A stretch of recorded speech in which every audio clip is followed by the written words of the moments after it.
इस बीच बड़े युद्ध के लिए अमेरिका ने तेज कर दी है तैयारी। गुआम बेस पर अमेरिका ने तैनात किए 4 परमाणु बॉम्बर्स।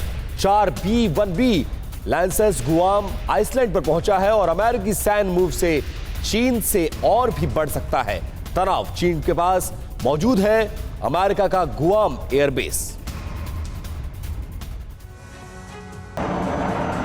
रिपोर्ट्स की माने तो अमेरिका ने यूक्रेन युद्ध के बीच बड़ी लड़ाई लड़ने की तैयारी तेज कर दी है। चीन से भारी तनाव के बीच अमेरिका ने बड़ा सैन्य एक्शन लिया है। अमेरिका ने गुआम बेस पर 4 परमाणु बॉम्बर तैनात किए हैं। अमेरिका के 4 B-1B लैंसर्स गुआम आइलैंड पर पहुंच चुके हैं। इस अमेरिकी तैनाती और मिलिट्री मूव के बाद चीन के साथ अमेरिका का तनाव और ज्यादा बढ़ सकता है। उधर अमेरिका ने ऑस्ट्रेलिया में भी परमाणु बॉम्बर B-2 स्पिरिट तैनात किया है। ये तैनाती ऑस्ट्रेलियाई वायुसेना के अंबरले एयरबेस पर की गई है। दरअसल हिंद प्रशांत क्षेत्र को स्वतंत्र रखने के लिए सहयोगी देशों के साथ अमेरिकी सेना युद्धाभ्यास कर रही है। अमेरिका के मिसौरी एयरबेस पर 10 जुलाई को परमाणु बॉम्बर्स ऑस्ट्रेलिया पहुंचे। B-2 बॉम्बर प्रशांत एयरफोर्स के टास्क फोर्स की मदद करेंगे। रक्षा जानकारों का मानना है कि चीन ऑस्ट्रेलिया के बीच तनाव चरम पर होने की वजह से अमेरिका की यह तैनाती बेहद अहम है। एक्सपर्ट्स का मानना है कि अमेरिकी B-2 बॉम्बर दुनिया का सबसे घातक परमाणु बॉम्बर है। ये एक साथ 16 परमाणु बम ले जाने में सक्षम है। इसकी मारक क्षमता 19,000 किलोमीटर तक है। और देखिए एक और बड़ी खबर ग्लोबल टेंशन से जुड़ी हुई। यूक्रेन के बाद लिथुआनिया आ सकता है टारगेट पर।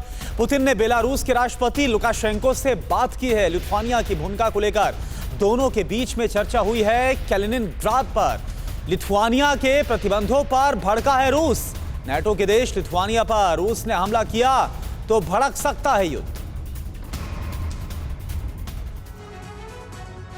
क्या रूस की सेना जंग का दायरा बढ़ाने वाली है? क्या पुतिन आर्मी तीसरा महायुद्ध भड़काने वाली है? यूक्रेन से युद्ध को लेकर अमेरिका से तनातनी के बीच रूस के एक एक्शन ने दुनिया को तीसरे महायुद्ध के और करीब धकेल दिया है और लिथुआनिया अगले महायुद्ध का ट्रिगर पॉइंट साबित हो सकता है। दरअसल सवाल उठ रहे हैं, क्या यूक्रेन के बाद रूस लिथुआनिया पर हमला करेगा? रूसी राष्ट्रपति पुतिन ने बेलारूस के राष्ट्रपति लुकाशेंको से बात की है। पुतिन और लुकाशेंको में लिथुआनिया को लेकर बातचीत हुई है। कैलिनिनग्राड पर लिथुआनिया के प्रतिबंधों से रूस बुरी तरह नाराज है।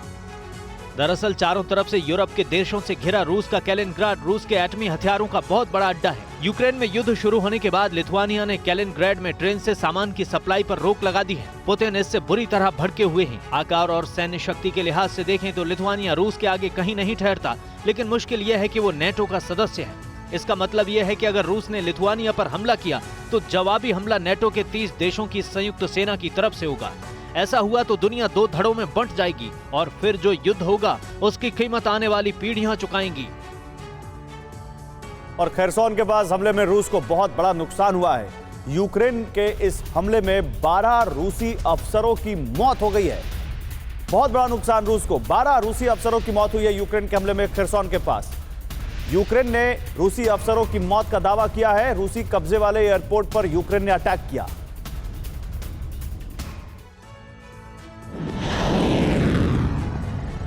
युद्ध के बीच यूक्रेन ने बहुत बड़ा दावा किया है। यूक्रेन का दावा है कि उसकी सेना ने रशियन आर्मी पर अब तक का सबसे बड़ा हमला किया है। यूक्रेन ने रूस के कब्जे वाले खेरसोन में रूस के गोला बारूद के डिपो और हथियारों के स्टेशन को उड़ा दिया। यूक्रेन के दावों के मुताबिक इस हमले में रूस का बहुत बड़ा नुकसान हुआ है। यूक्रेन ने दावा किया है कि उसके हमले में कई रूसी अफसरों की मौत हो गई। इतना ही नहीं, यूक्रेन की फोर्स ने रूस के हाइड्रो इलेक्ट्रिक पावर स्टेशन को भी उड़ा दिया है। लगभग 5 महीने की जंग में रूस को यूक्रेन की जमीन पर अब तक का सबसे बड़ा नुकसान हुआ है। यूक्रेन के दावों के मुताबिक खेरसोन के पास एयरपोर्ट पर हमलों में 24 लोगों की मौत हो गई। मारे गए लोगों में 12 सीनियर रूसी अफसर भी शामिल बताए जा रहे हैं। हमले में रूसी अफसरों के अलावा 12 अन्य लोगों की मौत हो गई। खेरसोन में यूक्रेन का ये एयरपोर्ट फिलहाल रूसी सेना के कब्जे में है, लेकिन इसे रूसी सेना के कब्जे से मुक्त कराने के लिए यूक्रेन के लड़ाके लगातार पलटवार कर रहे हैं। हमले के लिए यूक्रेन के हिमार्स रॉकेट का इस्तेमाल किया, जो उसे युद्ध के दौरान अमेरिका से मिले हैं।